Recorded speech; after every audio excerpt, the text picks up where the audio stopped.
This conference will now be recorded.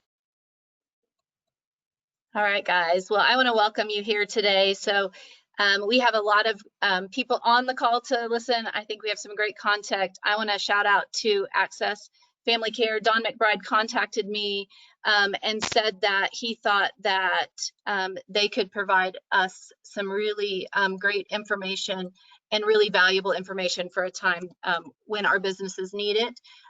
So he has made available to us there. I'm going to get down here so maybe I don't have it right in front of me. Natalie Dykeman is their compliance and risk management director, and she has been keeping up with all the things coming out from the CDC on risk management and the COVID-19. And as we have seen some of our businesses be impacted by that and the probable cases that our businesses will face in the near future, we think that this is great information. And so I appreciate them giving their time, their energy, and their information to share with our members to help us through this situation. So I'm going to turn it over to Natalie and let her kick off with the information she's got for us. Thank you, Lori. Hopefully everybody can see my screen and hear me okay. If not, please let me know. I'm having a little bit of computer and technical difficulties this morning. I'm going to blame the storm. So the presentation we have for you today is how to plan for potential COVID exposure in the workplace.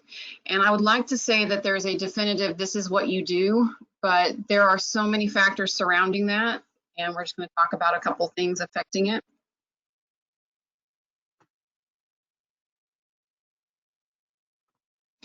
So first, and this may be kind of just rudimentary, and I'm not telling you anything you don't already know, but what exactly is COVID-19? Obviously, this was a new virus first detected in the Wuhan province in China in November of 2019.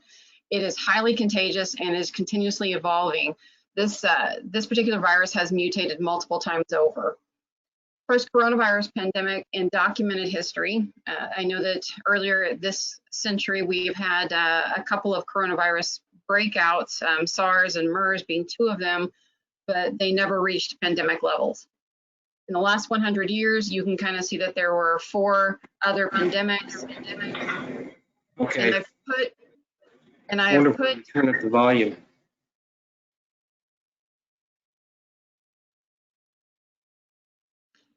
So I put on a couple of statistics there. I won't really go through them. You can just kind of look at them, but just keep in the back of your mind that death toll for the US on each of those 4 pandemics.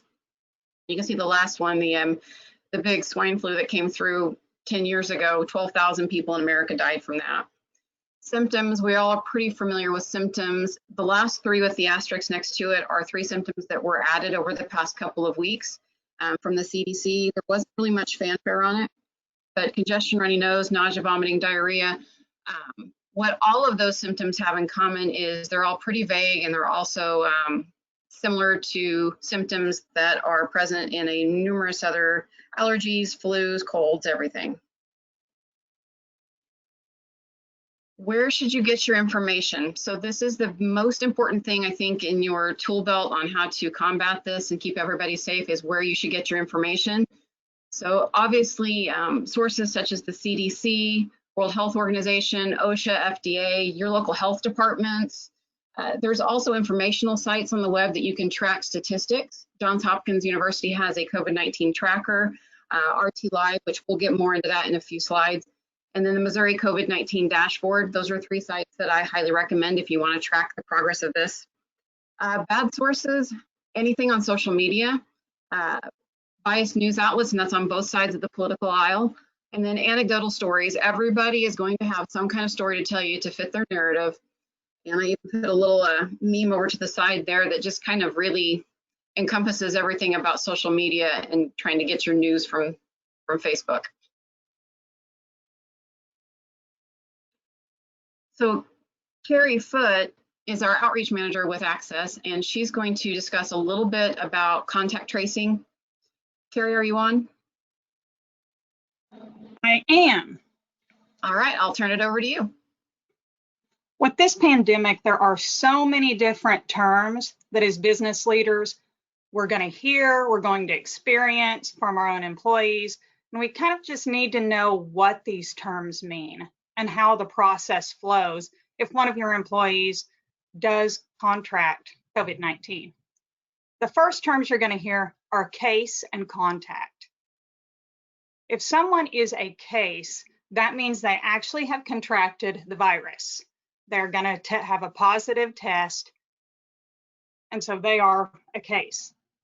Anyone that has been in close proximity, which is considered about 6 feet for 10 to 15 minutes or more, that's going to be a contact.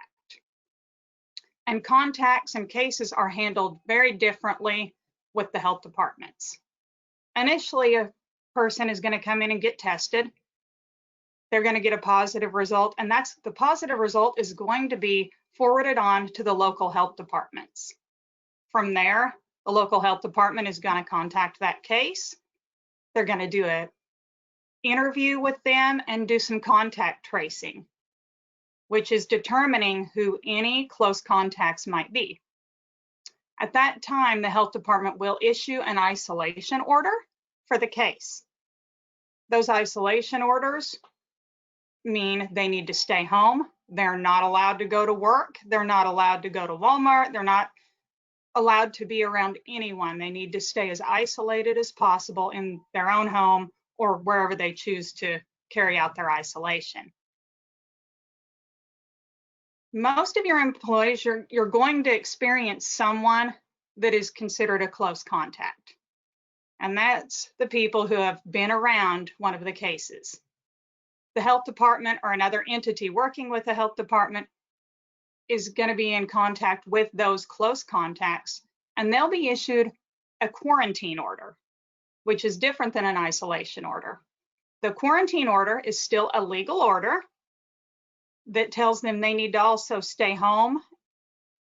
However, essential workers can still work during a quarantine order if they have the approval of their supervisors and the company that they work for. If you do have an employee that has a quarantine order and they're an essential worker, they will have to wear a mask and use proper safety precautions. But they will still not be allowed to be around large crowds of people, leave their home to go really anywhere. They're asked not to let anyone else in their home other than who directly lives in that home. And as far as contact tracing goes, that is the process that the health departments are using to try to track down everyone who might have been infected with this virus or who has potentially contracted the virus and could pass it on to others. And currently, a lot of health departments are handling that totally internally, but with the huge spike in our area, some have reached out and are getting assistance. For example, Jasper County and Joplin City Health Departments are working directly with Access, and we're assisting them on contact tracing. And that is how all of that works. Hey, Terry, how many do you think Joplin has in quarantine right now? I would have to look on their site and see. It's growing every day. It's a lot of work. It is. Thank you, Terry.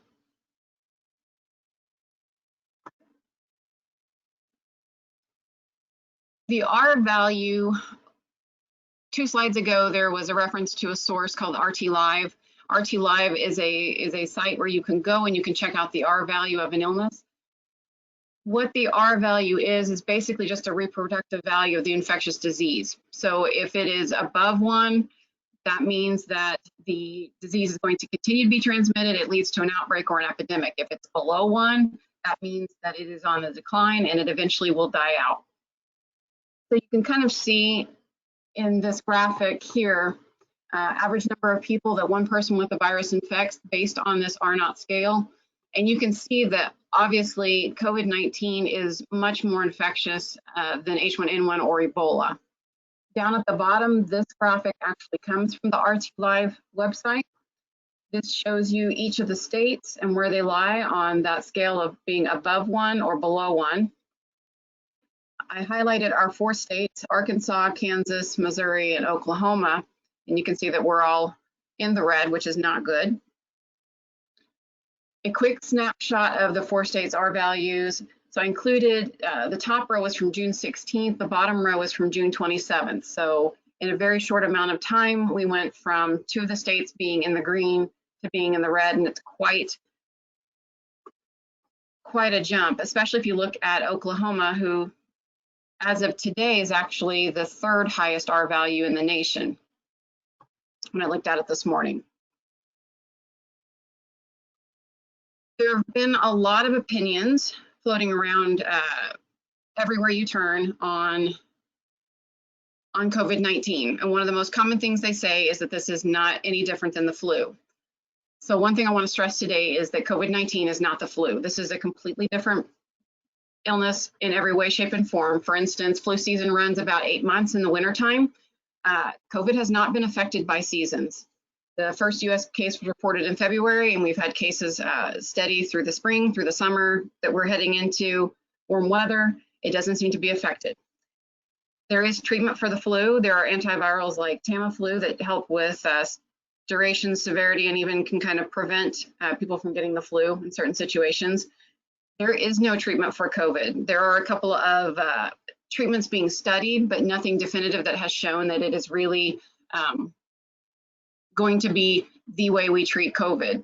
Right now, it's just mostly supportive care. So you go home, you get rest, you get fluids, treat symptomatically, and then go to the hospital if you become severely ill. Vaccines, there is a flu vaccine that comes out every year, and I realize that there's a lot of controversy surrounding the flu vaccine, but even if it is 20% effective for that year, that means that you have a 20% better chance of not having to seek medical treatment if you do get the flu. So there's something out there. COVID has no vaccine at this time.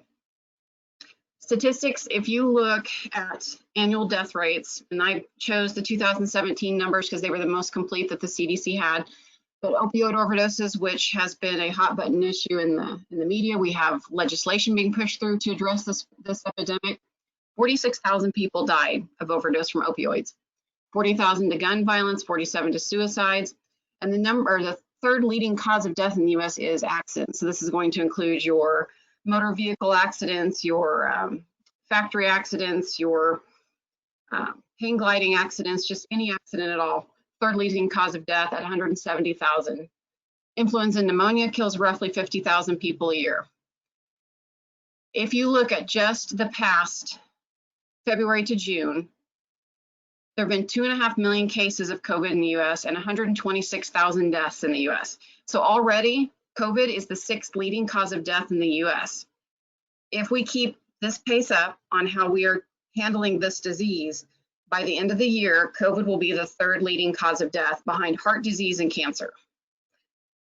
So for those that think that this is not a big deal, it is a big deal. Mode of transmission, this is transmitted through droplets. Also transmitted through surfaces and objects that could be contaminated. That's not the most efficient mode of transmission, but it is still possible. You can see in this graphic when somebody sneezes how far those droplets go.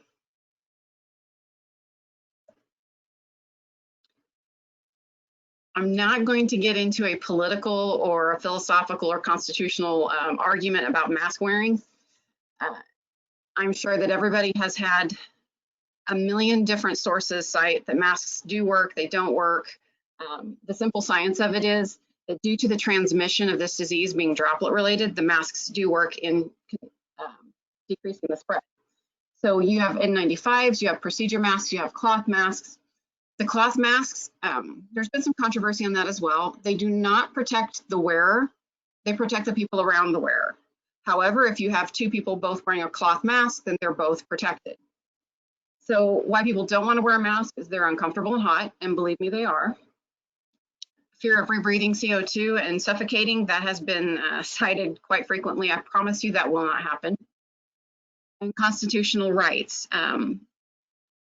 This has been a big sticking point, and we've heard a lot of people in this area also mentioning their constitutional rights are being stepped on if they're being forced to wear a mask. This is no different than seatbelt laws or smoking bans. You can infringe on civil rights in the event that public safety is at hand, which in this case it is. So it is completely constitutional to have a mask mandate. But why would you wear a mask? It helps decrease the spread. There are people who cannot wear masks, and there are people who are at a much higher risk of developing severe illness. So you wear a mask for yourself, you wear a mask for others.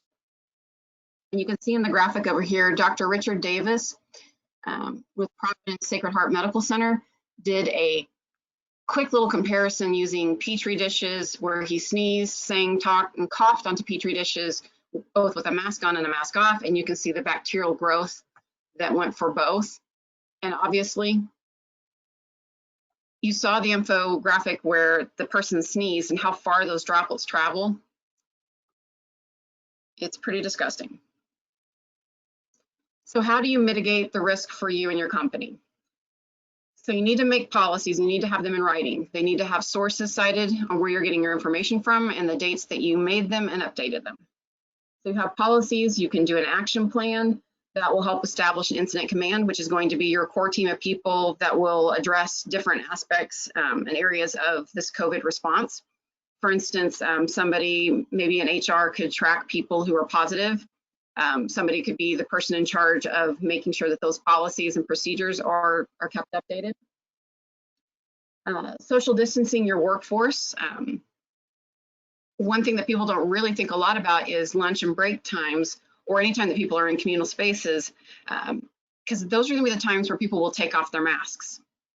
So stagger lunches, have people eat at their desks if they can, maybe even eat in their cars if you have really small break rooms. If possible, arrange for flexible time off in the event of illness without penalty. So what you want to do is you want to make sure that you keep those people that are sick from hiding their symptoms and still coming in because they're afraid that if they take off, they're going to get in trouble. And also, if they become a contact and they get quarantined, that quarantine, as Carrie was explaining, that quarantine is for 14 days after the last date of contact with that positive case. So if you have a couple where they live together and one tests positive, then that person is placed in isolation while their partner is placed in quarantine. That person on isolation is removed maybe 10 days later when their isolation ends. At that point, that person that lives with them, their quarantine actually begins. The 14 days actually begins. So that person could potentially be out of work for 24 days easily. So a lot of people may be afraid that they would get in trouble, or they may get points on their, I know some of the factories, they assign points if you're missing work, and that could lead to being fired. And nobody wants that, especially now during an economic downturn that we're experiencing. So making sure that you have those policies to ensure that no one's going to be in trouble if they get COVID. Also, don't be afraid to ask your staff to be careful. A well-worded memo. I know that our CEO had a very well-worded email that he sent out, just asking everyone to be cognizant of the fact that, you know, if you're going to be out in public, be smart about it. You know, wash your hands, wear a mask, maybe avoid in-person church services or large family gatherings or going to concerts or anything that may actually be open at this time. But you can ask them to be careful, and you can't mandate it, but you can ask them. Don't be afraid to mandate unpopular practices to keep your workforce and clientele safe. So your practices that you're doing may not necessarily coincide with how fast the state is actually opening up. And I know that everybody wants everything back to normal as quickly as possible, but if we don't get a handle on this, then normal is getting pushed out further and further. So even if the state and the White House are opening up really quickly, it doesn't mean that you have to. Encourage staff to self-identify if they're at a higher risk. So if you have those people who have underlying, those people working for you that have underlying conditions or anything that would put them at a higher risk of developing serious illness if they were to contract COVID, if they came forward, and be very careful with how you word this and how you do this, and make sure that you're going back with your HR people to make sure that you're not infringing on any kind of privacy. But if you have them self-identify, then you can take those people and maybe restructure or reorganize tasks and duties to help move those people away from those direct contact interactions. And maybe those with lower risk levels could kind of move in and take over some of those areas if you can. But you want to do everything that you possibly can to avoid being labeled that company that did not protect their workers. Because unfortunately, we live in the US, we're very litigious, and you don't want to have 2 years from now seeing a commercial on there saying, if you worked at this company and contracted COVID, you may be entitled to a settlement. So just make sure that you're very, very cautious with how you approach things. So if you do have a workplace exposure, hopefully you've already put into place all of the measures that will reduce the possibility of or contain any possible exposure.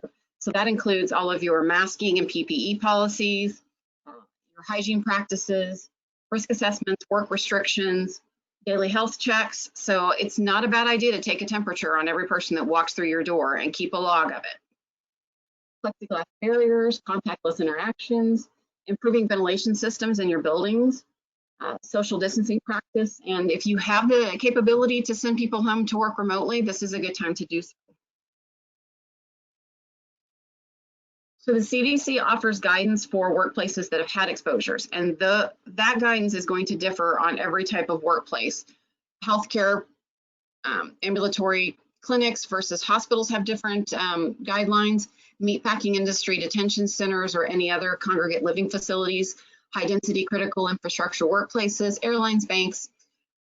There's a ton of different industries out there, and they have different guidances for it. So if one of your workers has had an exposure, that doesn't mean that you necessarily have to shut down. It's really going to depend on what type of industry you are and what that guidance that they've put out says.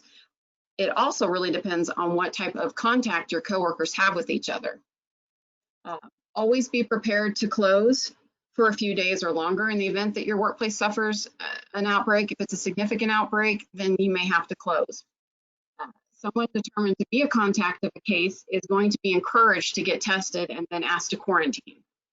So you want to screen and monitor employees' temperatures and symptoms. And if they're asymptomatic,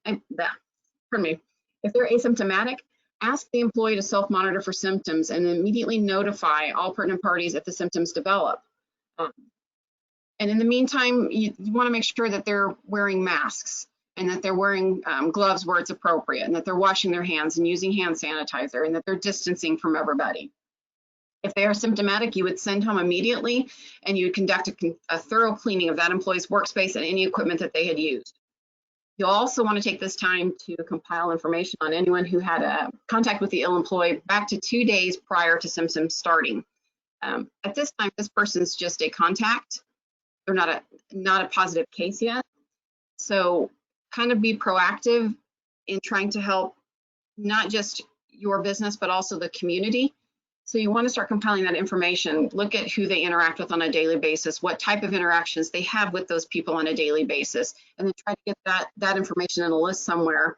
And then those employees, you can encourage them to get tested and to also self-monitor for symptoms, especially if and when the initial employee tests positive. But very, very strongly want to suggest that you be prepared and that you have contingencies set in place if workforce absences increase due to illnesses.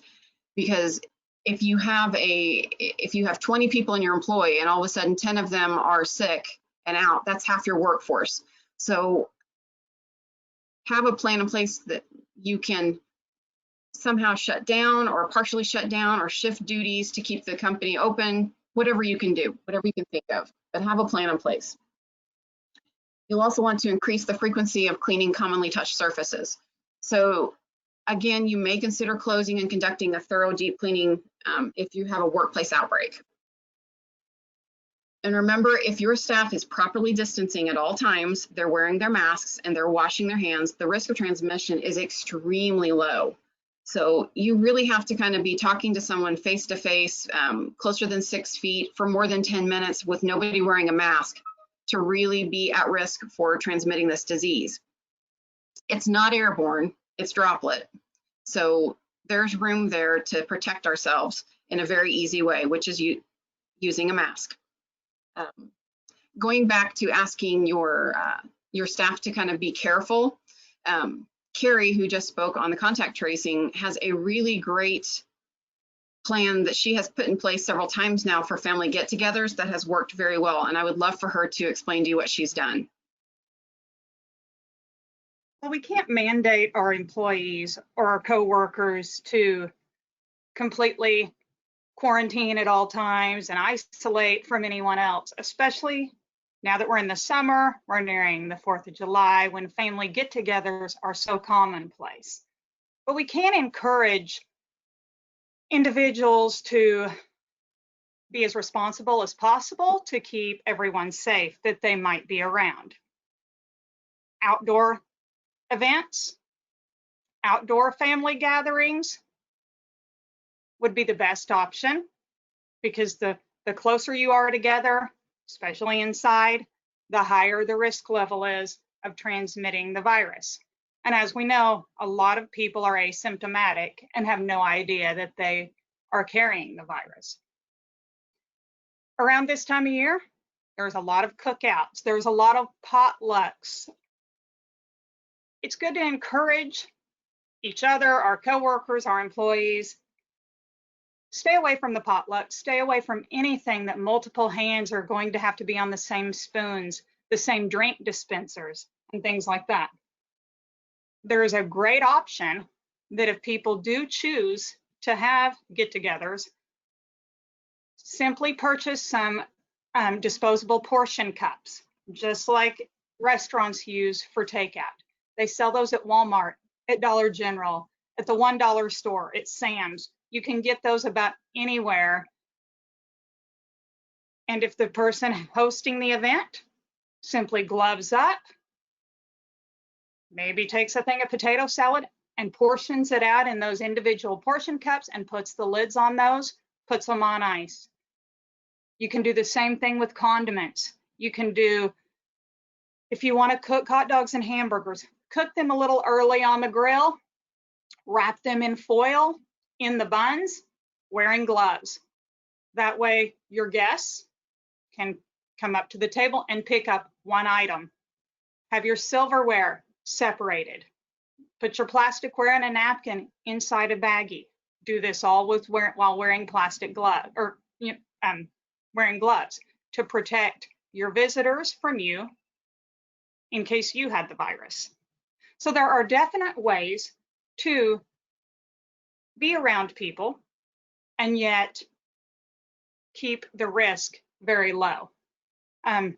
Think individual containers of potato chips, individual single serving bags, instead of buying the big bag that everyone digs their hands into.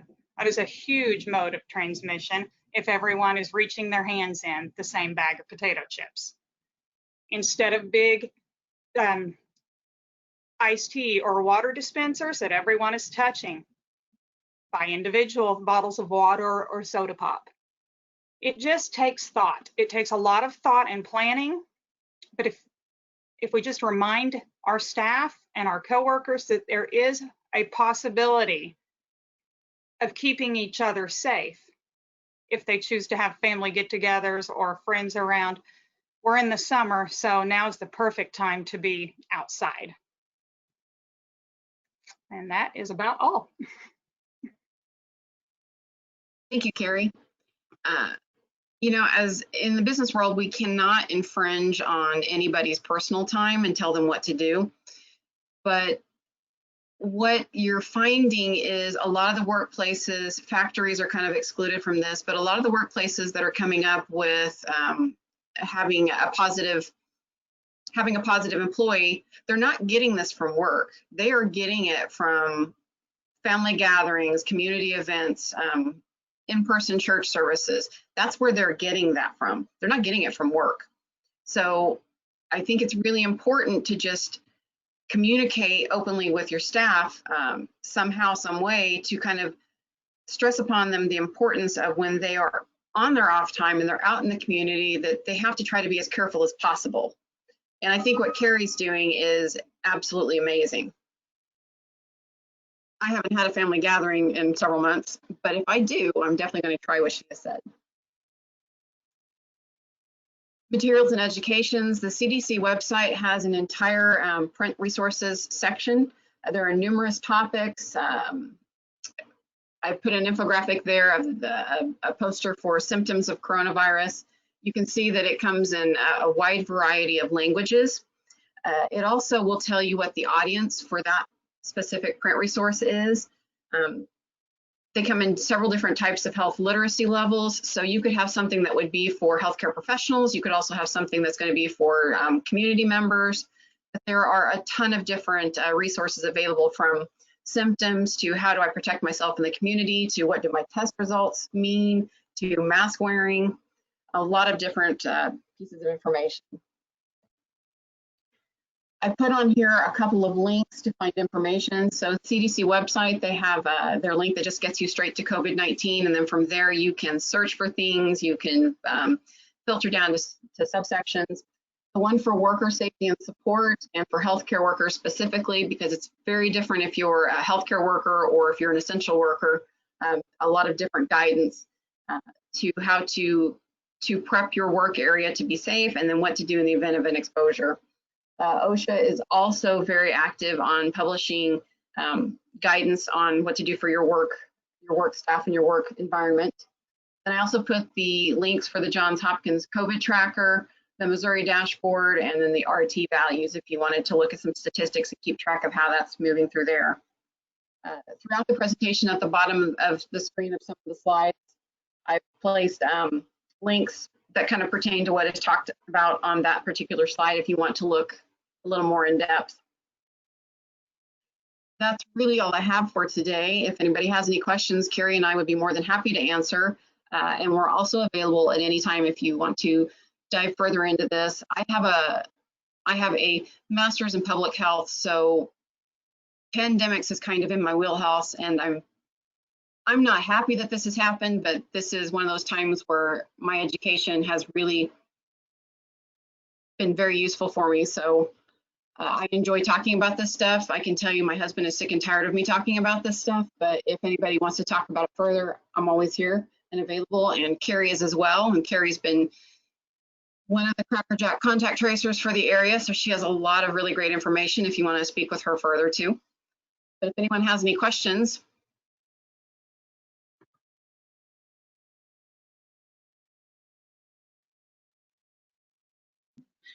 I have a question. So you said that if an employee has come in contact with the health department, will give them either an isolation order or a quarantine order, one of the two?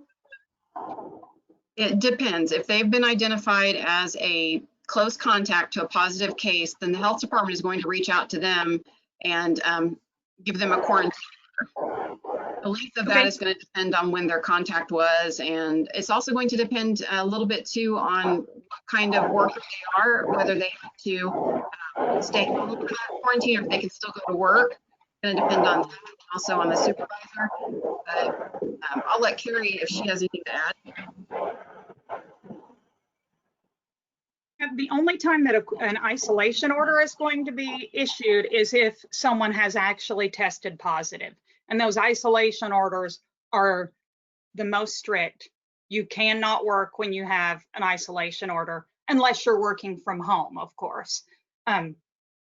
If an employee has just been listed as a contact, if the organization is okay with them working, they are legally allowed to work as long as they follow the mandated precautions, such as wearing a mask.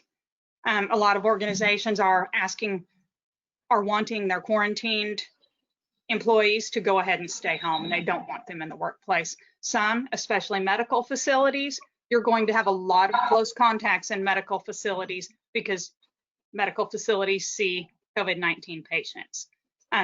For that reason, they can't have their half of their staff out on quarantine. So in those cases,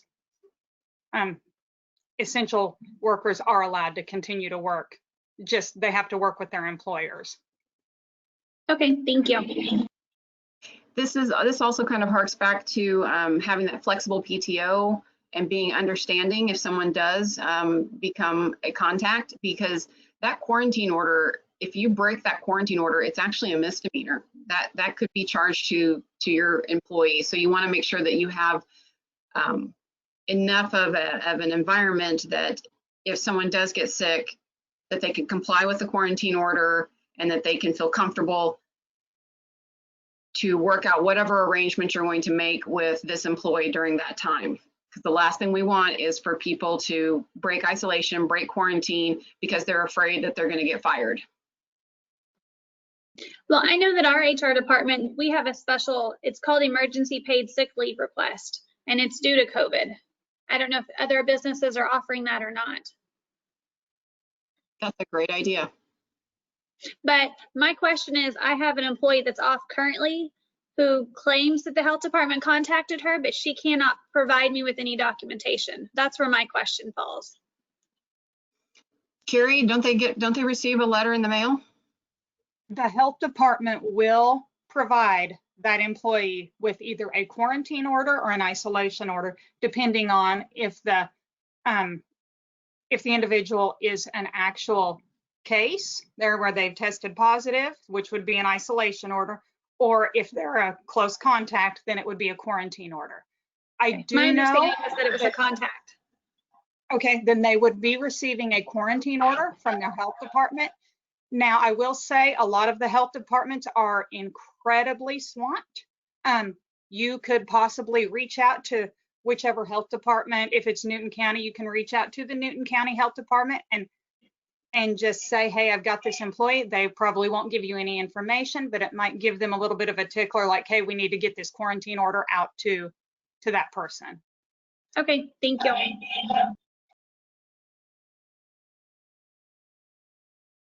There's a question in the chat that I will pose. They had an employee who was quarantined due to the son testing positive, being asymptomatic.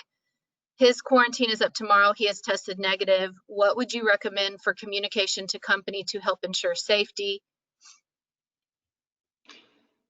So if their son is the contact and his isolation ends tomorrow, then technically that person's quarantine begins tomorrow, 14 days.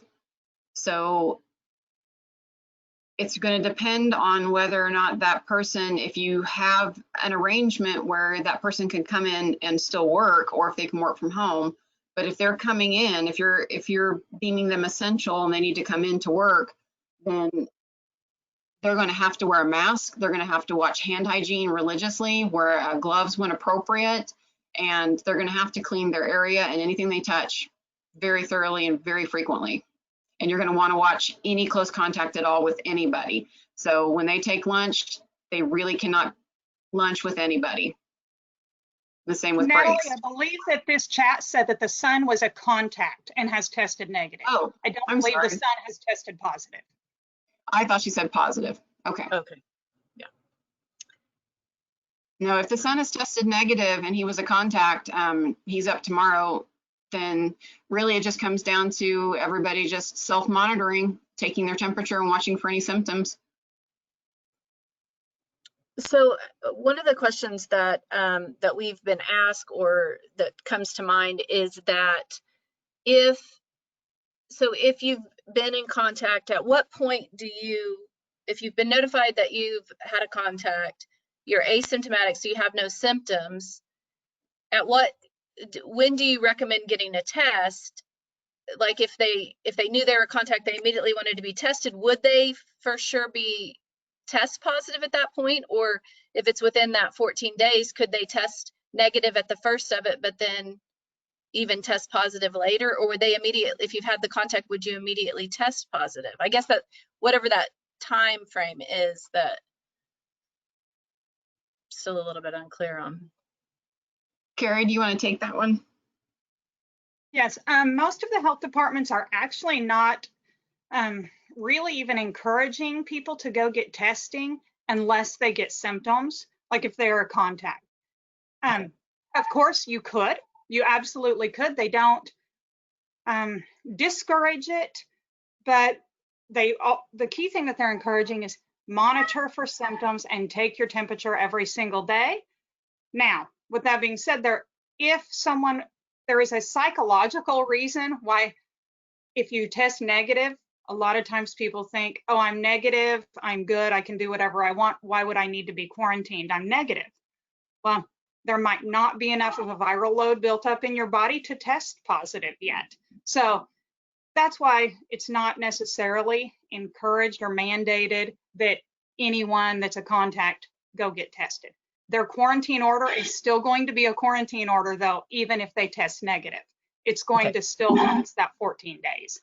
All right, that's kind of what I was, it wouldn't shorten that necessarily, their quarantine to get tested. Not. It's just more for them to know, I guess. The other thing is that I had a question of if so you have a husband and wife, one test positive, and then that quarantine not starting until the one that is positive is negative before the quarantine starts for the other. So if the employer is able to provide work that is safe or, can keep them in an environment, can they require them to come back to work if they're in quarantine? Say they work independently, you know what I mean? Like on equipment or something that they really don't, there isn't necessarily a chance for them to be in contact with anybody, or they could work from home. If the employer makes available work, is that employee required to take it? You see what I mean? If they can be provided with work that is safe, or can they say, no, I'm in quarantine, I can't do that. You just still need to pay me. I think that's a question that a lot of our employers have and are scared to move forward on because they don't know what would be the proper thing to do. So you're asking, just to clarify, that someone who's starting on their quarantine after their cohabitated case has gone off isolation, and you're able to safely provide them a safe place to come in and work, but the employee is refusing to come in? Yeah, so maybe they're just like, no, I'm on quarantine, I shouldn't. So they may be using that as a way to not work when they could, because they could be provided with maybe a safe environment to work in that's not exposing them to any place else, or maybe they work outside somewhere. I mean, like they could work and be safe, but are opting to not, maybe it's summer, we could stay home by the pool and not go to work. I mean, I think that our employers are facing this, and we've seen that with unemployment. People would rather get the unemployment than come back to work because it's more money. All those things, these are things on the other side that our employers' hands are tied because they don't want to they want to keep their employees safe, but they also want to do business. And so when you have employees that maybe are using that against the employer, to not work, then how do our employers face that portion of it, when there's not a legitimate reason why they couldn't, work from home and be effective, that kind of thing. There are a lot of pieces to that question. I would strongly suggest getting with an HR rep to make sure that nothing that is being done illegally.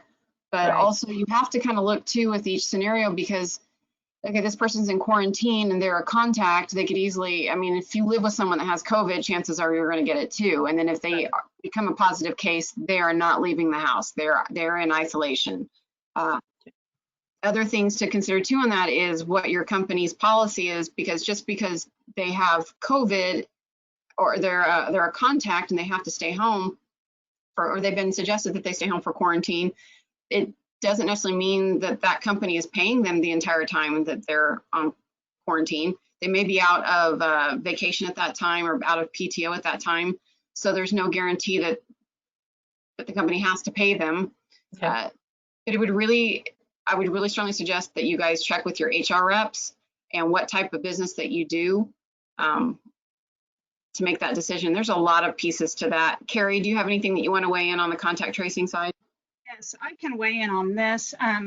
The key thing here is that employee considered an essential worker?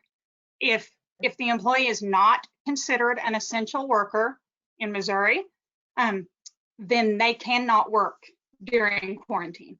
But essential workers can work. So it is up to the employer. The employer does not have to let that person take off work just because they're on quarantine. If they're on isolation, they cannot work no matter what, unless they're working solely from home. And then that's acceptable because they are isolated. As far as quarantine, that is that is up to those essential workplaces, whether their employees come in or not. And I can always fall back on that with the hospital systems and the health systems. Almost everyone is going to be a contact in certain departments of certain hospitals and health systems. They cannot let all of their employees take off because they have quarantine orders. That's why essential workplaces are protected, to have their employees come in. It will just be case by case with each employer. Yeah, is that essential, the same categories like we saw with the shutdown, the businesses that stay open, or is there a different categorization of those essential businesses? It is, and I can actually send you some information that talks about essential workplaces. I can send that over to you in an email that you could send out. Okay. Another question is, and maybe that's something, if you have, Carrie, you could maybe email that I could send out, is what a quarantine, like the actual quarantine order looks like, or an isolation order, just so that they know what they're looking for or what that, should look like if they get it. And then another question is, what is the guidance on how far back from symptoms or diagnosis of a positive test that someone should quarantine?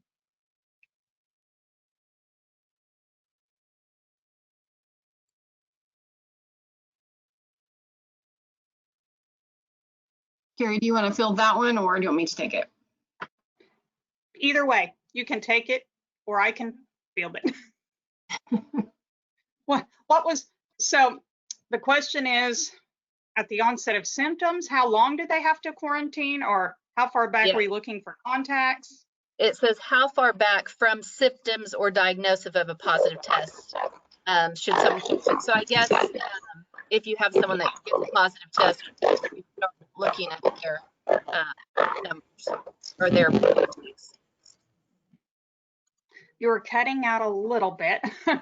So I'll answer how I think you're asking. Okay. So if I test positive today, I am going to be isolated for the next 10 days, as long as at the end of the 10 days, I've been fever free for 3 days and take no medication to keep my fever down, and my symptoms are resolving. Now, if I have symptoms, they're going to go back 2 days before I had my first symptom to check who my close contacts were. Okay.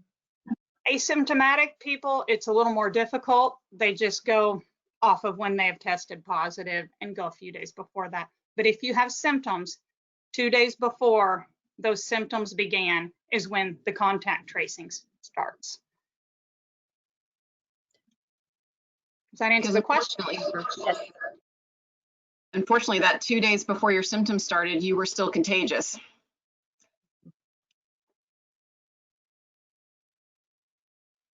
Does the fever is a symptom? So people that are asymptomatic probably don't even have the fever. Is that correct?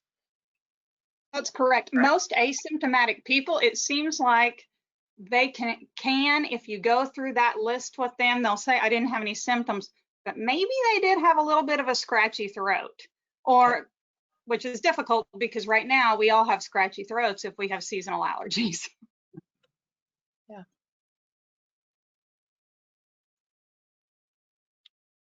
Any other questions? Let's see if I'll check the chat. Dawn McBride, in case some that are just listening, had put in the chat that employee health information is protected information, so an employer can't disclose employees affected by COVID. So that does make it difficult if you're in a situation for our employers, when they're in work groups. Are you saying you can't disclose to anyone that there's a employee, or just who they are? Maybe anybody want to take that? You cannot disclose who that person is unless that person has agreed to it. And I would get a signed document if that is the case. You can disclose that at a factory that there was a positive case on line B during the evening shift from July 2nd to July 4th. And that way all employees know they need to be watching themselves. And that's how the health department does the contact tracing, is they work with the employers to help figure out who would be a contact, and then they will reach out to those contacts and let them know they are a contact. They just don't get to know who that person was that had the virus. Yeah, I can see that being, you know, even harder. Maybe it's even easier in a larger place when you have a lot of people working the same times, but in a small office that could become very difficult if you have 3 to 4 people, you know. It's gonna, I mean, that's still gonna be a hard thing. And it's all hard. I'm just gonna be honest, it's hard for all of our businesses to take. So I appreciate all the information. Is there any other comments or questions from anyone?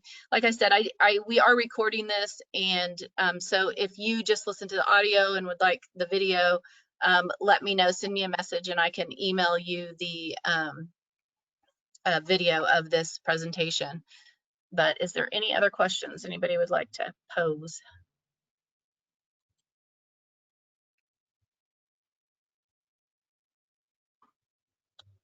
If not, we will go ahead and end this.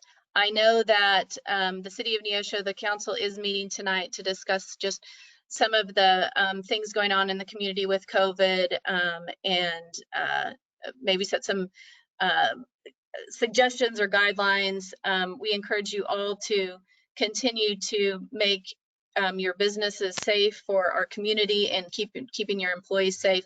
You may have seen Ashley's email that went out yesterday. We have submit bids for some community masks to encourage people and businesses to wear them.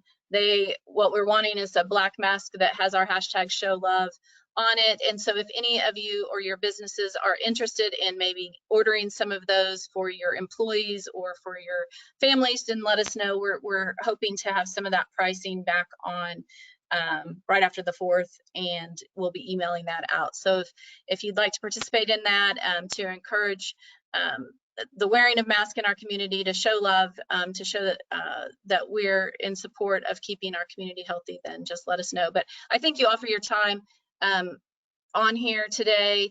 And if there's anything as the chamber that we can do to help tie you to the resources, like I said, we never have all the answers, that's for sure, but we have a lot of great members that are doing work just like Natalie has done, and Carrie, and working with the community to keep it safer. So if we can help connect you with any of those resources, then please let us know. And if not, we hope you guys have a safe holiday, and definitely social distance and wear your mask and protect those around you, and as we celebrate the 4th of July. So have a great day.